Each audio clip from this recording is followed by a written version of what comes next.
আসসালামু আলাইকুম এভরিওয়ান, আশা করি সবাই ভালো আছেন, সুস্থ আছেন। বরাবরের মতো আপনাদের মাঝে হাজির হলাম আরো একটি নতুন ভিডিও নিয়ে, যেখানে থাকবে পাহাড়, লেক এবং ইনফিনিটি পুলের নৌকা চড়ার সুযোগ। যে জায়গাটি দেখতে পাচ্ছেন এটি হচ্ছে লামা উপজেলায় আজিজনগরে অবস্থিত চেয়ারম্যান লেক। নাম পরিবর্তনের কারণে বর্তমানে নাম দেওয়া হয়েছে এনআইসি লেক। তবে ওখানকার এলাকার জনগণের মধ্যে চেয়ারম্যান লেক নামে বেশি পরিচিত। সো বন্ধুরা, কথা না বাড়াই শুরু করা যাক। এই জায়গাটি কোথায় অবস্থিত, কিভাবে যাবেন এবং কত টাকা খরচ হবে। ঠিকানা আজিজনগর, লামা, বান্দরবন, অর্থাৎ আজিজনগর চেয়ারম্যান লেক। এটি 307 নং ছাম্বি মৌজার আকবরের জিরে এলাকায় অবস্থিত।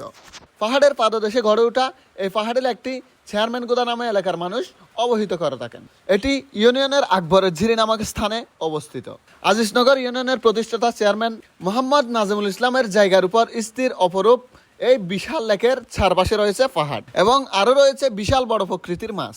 রয়েছে স্পিডবোট, যার মাধ্যমে উক্ত লেকটি চারিদিকে ঘুরে দেখার মজা উপভোগ করতে অতুলনীয়।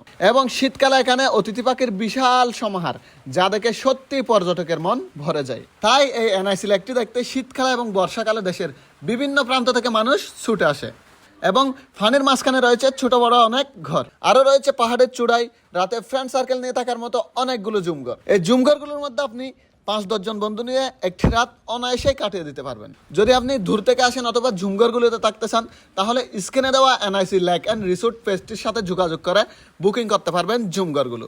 এবার আসি এত সুন্দর জায়গাটিতে কিভাবে যাবেন। চট্টগ্রাম কক্সবাজার মহাসড়কের আজিজনগর স্টেশনে নেমে বাড়াই চালিত মোটরসাইকেল, সিএনজি চালিত অটোরিকশা ও রিক্সা যুগে সরাসরি এনআইসি লেক অ্যান্ড রিসোর্টে চলে যেতে পারবেন। সো বন্ধুরা, দেরি কেন? এই হালকা বৃষ্টির মধ্যে ঘোরার জন্য আপনি বেস্ট একটা জায়গা খুঁজতেছেন, তাহলেই বেছে নিন এই লামা উপজেলার আজিজনগর চেয়ারম্যান লেক অথবা এনআইসি লেক অ্যান্ড রিসোর্ট। এতক্ষণ সাথে থাকার জন্য অসংখ্য অসংখ্য ধন্যবাদ। দেখা হবে আবার পরবর্তী ভিডিওতে।